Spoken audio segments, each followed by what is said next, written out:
এটা আপনার কেন করলেন? এই ফাউন্ডেশনটা কেন স্থাপন করলেন?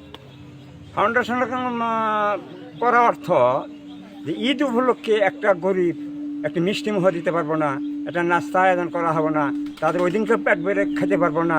এটা কি আমরা ধনী যারা আছি এরা আমার ফুর্তি করবো, দামি কাপড় পিনবো, পেট বেড়ে নাস্তা পানি খাই দেশে যাবো, আর কষ্ট পাবো না। এইটাই আমাদের মনে একটা আগ্রহ ইচ্ছা থাকলো যে ওপরে কিছু আমরা করতে পারি কিনা, এই জন্য আমাদের প্রথম শুরু এই।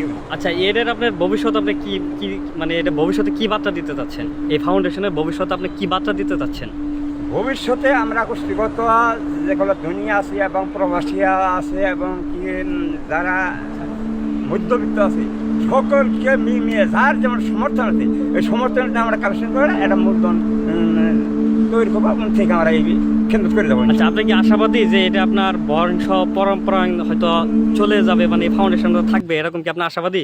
এটা আশাবাদী মানে আঙ্গর পোলাভান নাই নাচলে বলে যাবো এবং বলে যাবো তো করে পোলাভান নাই নাচবে এরা এটা চালু রাখে। ওকে, থ্যাংক ইউ।